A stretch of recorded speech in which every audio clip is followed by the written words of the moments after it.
With the release of the Game Boy Advance comes a whole new generation of Pokemon. That's right, I'm talking about Pokemon Ruby, Sapphire, and Emerald. And at the time, since they were on this newly advanced system, these Pokemon games' graphics were awesome, and they came with a whole new region to explore, filled with all kinds of new Pokemon, and new features as well, including the introduction of Pokemon Natures, double battles, and of course, they also come with trumpets. Lots and lots of trumpets. So with all these great things being said, these must be the greatest Pokemon games ever made, right? Well, to some people I'm sure they are, but like all the Pokemon games, they have their problems. And I'm here to tell you guys all about them. So sit back, relax, and enjoy as I list off 50 problems with Pokemon Ruby, Sapphire, and Emerald. One of the worst problems in the third generation was the constant need to surf almost everywhere. And with that came plenty more Tentacool and Tentacruel. It introduced the most new Pokemon that were unable to evolve, with a total of 21 at the time. There were no new evolved forms of any of the old Pokemon either. Freaking evasion! Evasion! Evasion! You couldn't even name your rival!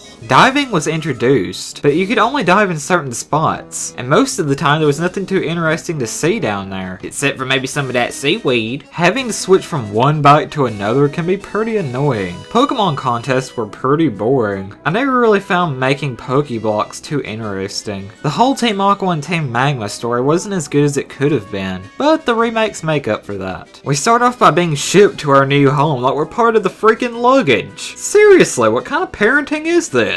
Being able to accidentally attack one of your own Pokemon in a double battle. Phoebus was a pain to catch. Everyone basically used the same overpowered Pokemon on their teams to battle each other. Secret bases were neat to have, but got old pretty quick. There were Pokemon made specifically for double battles, but most people never even used them. There aren't enough double battles in the main games. To be one of the main new features, they didn't really use it that often. Roxanne was way too easy. Getting the free cast form Pokemon was pointless, but it does have boobs. Wailord and Skitty can mate. Oh my god, it's Latios. Oops. Oh look, it's Latios! Screw it, I'm using my Master Ball. There were too many Water-type HM moves. The male feature was once again pretty useless. This generation started Natures, so it also started the trend of giving us natures that nobody wants as well. It also started a new feature giving Pokemon abilities, and some of those abilities were just plain horrible. With all the new Pokemon introduced, there were a lot of them that were just plain useless. A male Kirlia? Well, at least he looks fabulous. A male Gardevoir? Diggity diggity. A lot of people complained about Ludicolo being a racist Mexican stereotype. Slacking was way too overpowered if used in the right way. Pokemon Ruby, Sapphire, and Emerald can easily be faked, and if you didn't know any better, you could have ended up buying a fake Chinese knockoff instead of the real thing. Getting a real Deoxys was a pain, especially with that false rumor going around about the Space Center rocket ship. This was the only generation that you couldn't trade any Pokemon from the previous games. There wasn't any day and night cycle. If Gold and Silver could have it on the Game Boy Color, then why can't these games? The only way to play with friends was with a link cable, since a lot of people were quitting Pokemon around this time. It was really hard to find someone to play with. Breeding mechanics were horrible. It was nothing like it is now. For example, you couldn't really control what kind of abilities or IVs you got. You pretty much had to own every game in the franchise to catch them all. Jirachi was a pain to get. There was actually a guy in the games that said he loved kid trainers. When you have to watch Wally catch his first Pokemon, he can actually catch a shiny Ralts. However, it won't be shiny when he uses it in battles against you. On the Pokénav, if you go over Verdanturf Town, it will say the town has a gym, and it actually doesn't.